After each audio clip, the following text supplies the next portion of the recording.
Let's see who's out there again.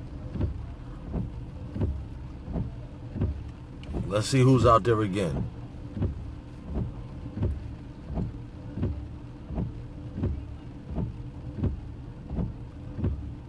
We're gonna wait a minute. I didn't do that. Right.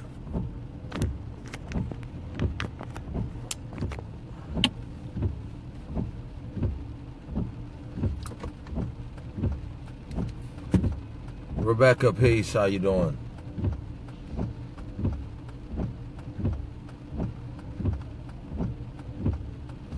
Pardon me, I can't even see right.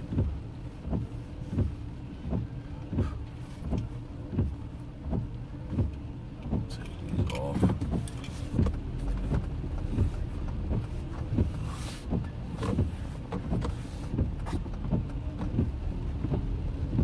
All right. Good afternoon, good afternoon, good afternoon. Patrick, I need to get with you real soon on some research business. You've always been very, forthcoming about your willingness to help. I think I finally have the doggone situation. Joe Levette, peace. How you doing? I should have took that left.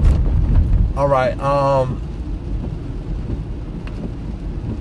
So now a new thing has come up. I'm still on this Cosby thing.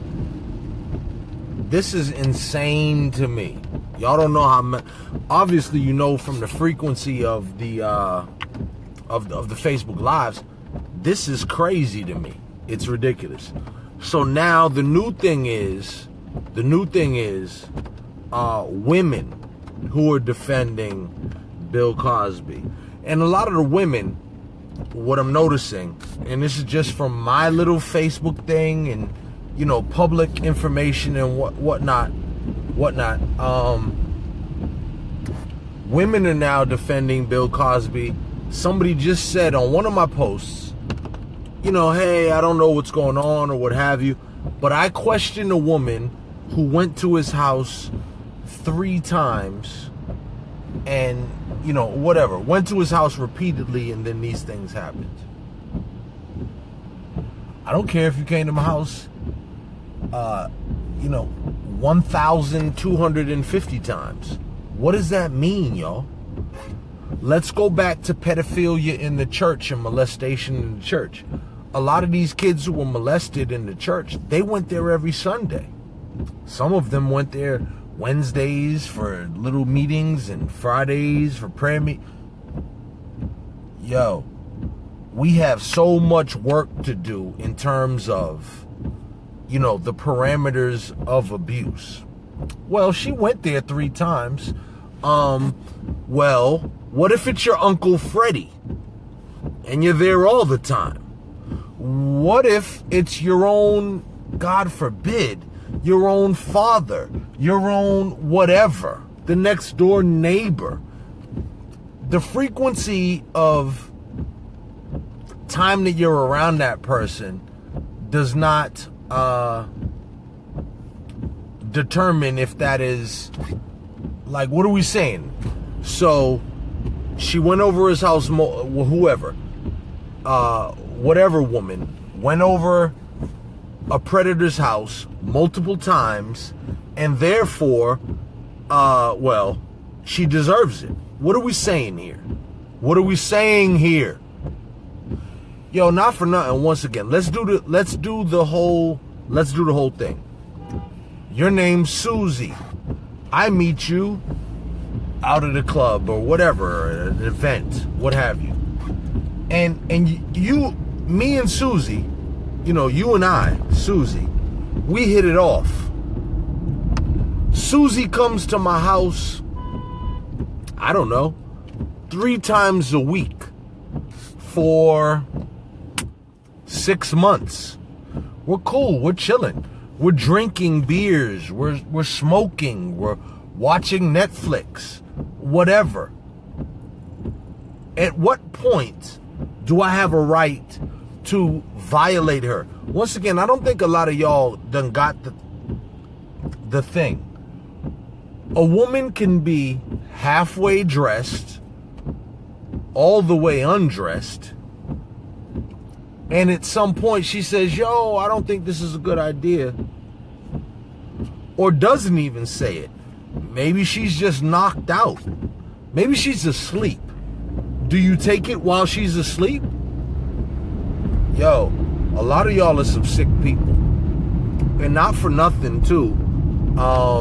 You know, I hate to say this, but like, so certain groups of men, I'm gonna say it doesn't shock me that they have this mindset. What does shock me is the women. The women who then say all of the things that we've already predetermined are the things that you don't say in cases of rape, molestation, assault, all the different terminologies that we've come, you know, to use.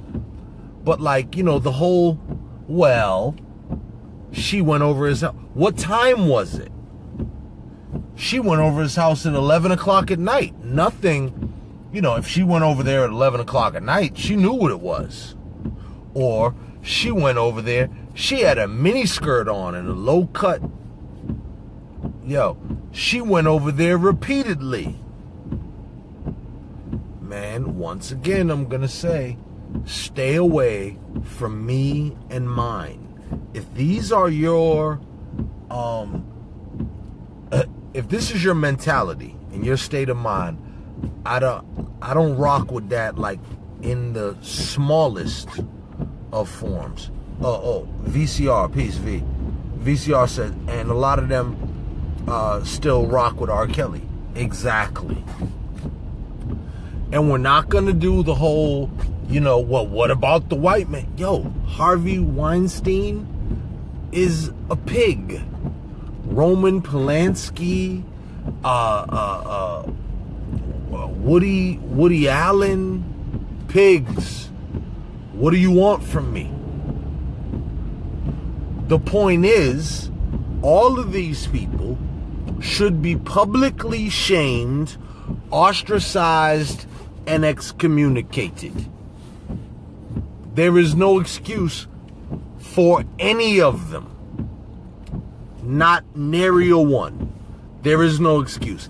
I don't care if you delivered the album of the year, the TV show of the decade.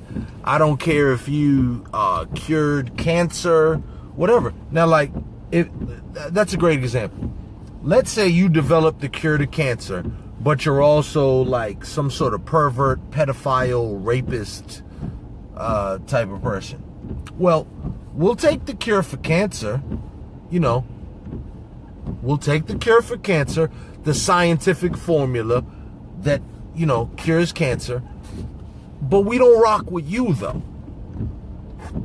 Do people get that? Is that something that we can all agree on? That a lot of genius comes from crazy and not good people that we would want to uphold in any other way. I'll give you a great example. Gandhi. Everybody loves Gandhi, right? Non-violence. Martin Luther King rocked with Gandhi and all this. And you know, wonderful. Based on the state of information at the time, I don't know that Martin Luther King, who died in the 60s, was privy to the level of information that we are. He might have picked another mentor, hero, whatever you want to call it, what have you. So that now we know that Gandhi was not only